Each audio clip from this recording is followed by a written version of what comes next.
Hello students. So in this video we are going to learn about the different distribution of charges that we can have in a system, and based on which we study different properties of that system. Alright.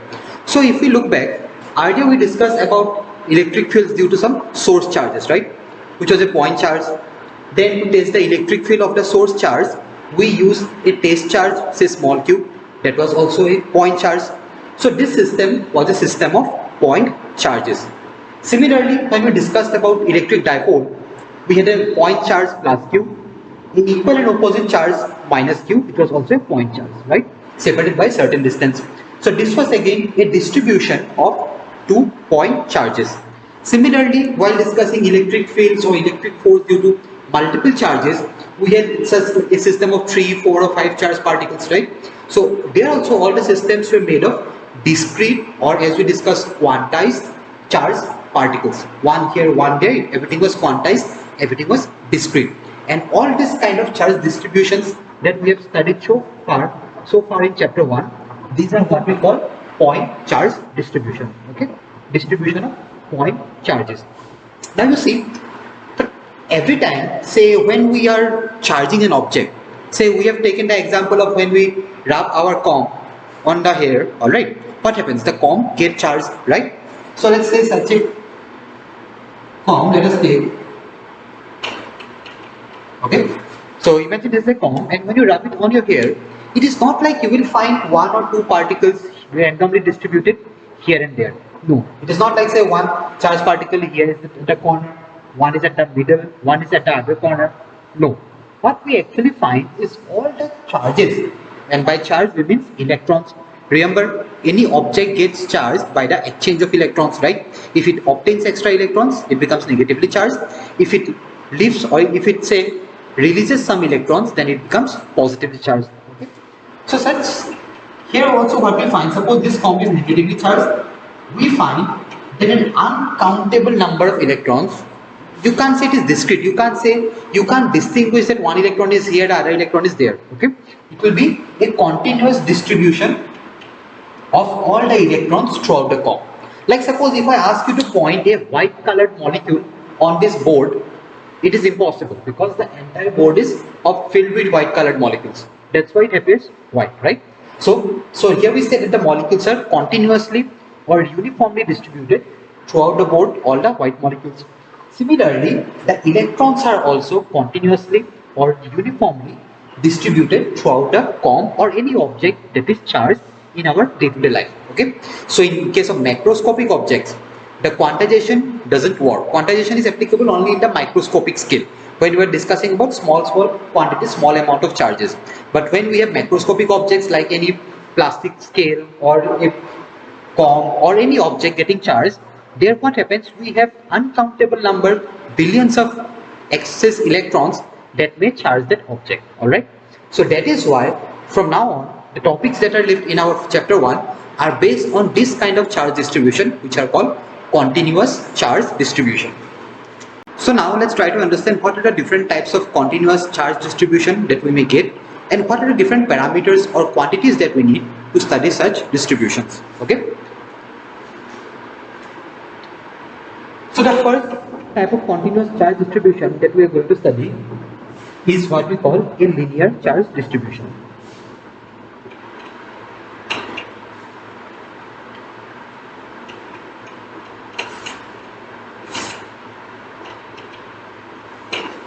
So what is a linear charge distribution? So from the name you can understand linear means along a line, right? So in this case we'll be talking about or discussing about those kind of charged objects which only have a length, like a wire or a piece of rod. Okay, so if you take a long wire, very thin, right? So you can neglect its cross section area, or you can neglect its volume, right? So here this wire is only having its length, and suppose if it is having some excess charge in it, say it is uniformly charged with lots of electrons in it. Okay, so such a distribution of this negatively charged electrons is what we call a linear charge distribution. Okay, now what are the different parameters or quantities we need here to study? Let's try to understand. So let us imagine this one is very long. Alright, the wire is very long. But we don't need to find what is the charge on the entire wire. Suppose we have to find a charge on a small segment of the wire. Okay. So for that, let us take a segment of length L. Okay. So the segment of this length is L, a small finite, or say let's take it delta L to make it a finite one. And in this segment, in between this length delta L, suppose there is a charge associated delta Q. Okay. So in a length of delta L, we have a charge of magnitude delta Q. So here we define a parameter called the linear charge density. Okay. So here we define a parameter called the linear charge density. So basically it will tell us the charge present per unit length of the wire. And from definition, I am sure you can guess how we are going to define it. It is defined with the symbol lambda. Okay. And it is defined as the amount of charge per unit length, means delta Q by delta L. Okay. So linear charge density lambda is defined as the amount of charge per unit length in the wire. And from this you can guess what will be the SI unit. So the SI unit, it is charge divided by length. So it will be coulomb per meter. Okay. So remember this parameter, linear charge density lambda, which we used to define as how much charge is stored per unit length in this case. Alright. So if you know the linear charge density lambda for any given length, then you can easily measure how much charges they are stored in it. Okay. Let me give you an example for that. Suppose it is given to us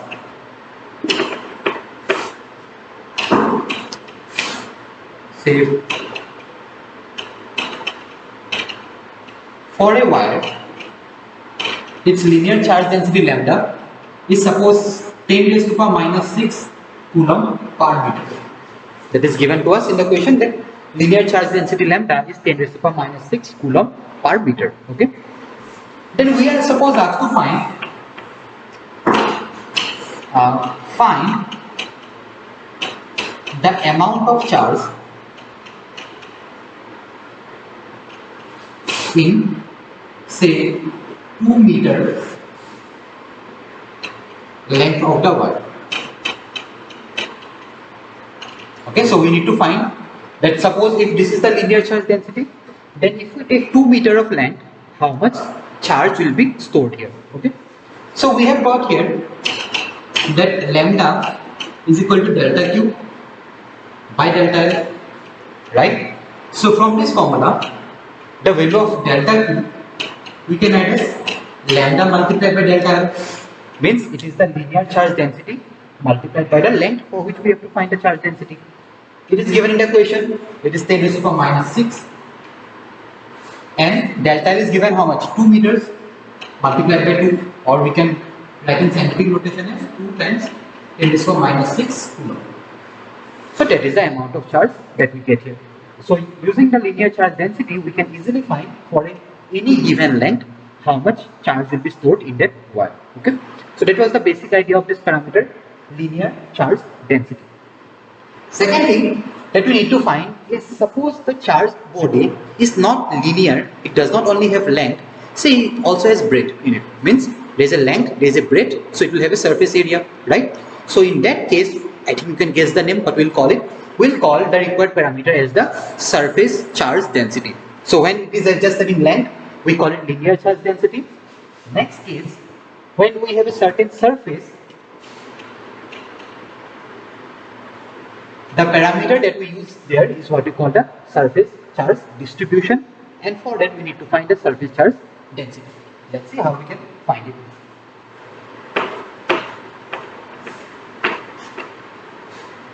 Okay, so in the surface charge density part, let us take any surface area. Let me take a square, easy to draw. So here suppose taking the entire square surface is uniformly charged. I am not showing 1 or 2, 3 dots here because there are billions of extra electrons here. The entire surface is negatively charged. Okay, and so here in this case again, if you take just a random small portion of this surface, okay, it can be very huge. We will see such cases. So in this small portion, again, if the charge is say delta Q, area of this small portion that we have taken right now, say it is delta A. Alright. So in this case, we define a parameter called the surface charge density. Okay. And to define surface charge density, we use the symbol sigma, the Greek alphabet sigma. And again, just like linear charge density was the charge per unit length, here the surface charge density is going to be the charge per unit area. As simple as that. Okay, that's how we define it. And if we look at the SI unit of this quantity, it is charge divided by area. So in this case, the SI unit will be coulomb per meter square. So coulomb per meter square is the SI unit of surface charge density. Alright. Next, and I'm sure now again, just like the previous question, if you are given the surface charge density, so for any given area, you can easily find how much charge is there. Okay. So regarding that, I will give you some questions later for practice. Next thing is increase one more dimension, increase one more axis. Right now we have only length and breadth. Suppose you have a height, thickness, then what will get? A volume. So the charge will be stored in the entire volume of the object if it is a bulk object, if it is a 3D object, right? So in such case, I'm sure you can guess the name again. We will call the charge distribution as volume charge distribution. Okay. So here the charge is distributed in the entire volume of the object. If it is a bulk object in 3D having length, breadth and thickness. So this square we can extend it as a cube.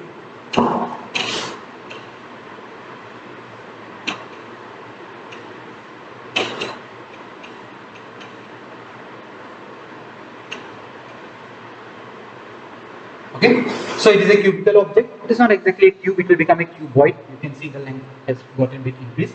Anyway, it is 3D, it has a volume, that is more important. So in this case, again, if this object, it can be a metal or a non-metal, if it is having some charge, again you cannot find here one electron here, one excess electron there. No, there may be billions of electrons in it, right? So again, this entire object will be continuously charged throughout its volume. Again, to find what we will now call the volume charge density, we will pick any small portion of this volume, say delta V. So let's pick a small portion, delta V, okay, and say in this small volume portion we have a charge of amount delta Q. There is some charge stored inside, and we'll be practically discussing about infinite charge distributions as we'll see later. So that's why we are taking a small area element, RJ in the case of surface charge density. So in this case, a volume element, a small portion of the volume. So in this case, the surface volume, in this case, volume charge density, it will be defined by the symbol rho, okay, and this will be the amount of charge stored per unit volume.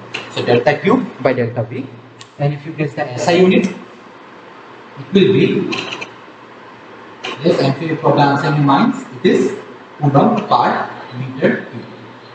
Keep in mind, SI unit of volume is meter cube, it is not liter. Liter is not a SI unit. It is a commonly used unit, fine, but it is not SI unit. Volume's SI unit is meter cube. Okay. So these are the different parameters that we use to study the charge distribution or to find the amount of charge stored in a bulk object or a surface or a line, where we discuss about linear charge density, to study how much charge may be stored in that object. Okay. And based on this charge distribution, based on this continuous charge distribution, we are going to see next in our class about the applications of Gauss law, where using Gauss law we are going to see how we can find the electric field because of such continuous charge distribution. You may think, earlier we already discussed how to find electric field, fine, but if you now think critically, those expressions for electric fields were for point charge distribution. We had a simple expression, E equal to 1 by 4 pi epsilon naught Q by R square. That was for a single point charge, right? Similarly, we got expression for electric dipole. There also it was a point charge distribution having 2 point charges, right? Or you found a net electric field due to say 4 or 5 or n number of charges which are discrete, which are quantized. But in case of these volume charge distributions, things are not so easy. If you have, and you know, say if things are discrete, then to find the total value, we can add them simply. It can be a vector sum or a scalar sum depending on the quantity. But if you have a continuous distribution of values, in such case, simple summation doesn't work. We have to do integration. Okay? But I'm sure most of you will, your feet may be shaking here right now hearing the name integration. Say calculus will come here again.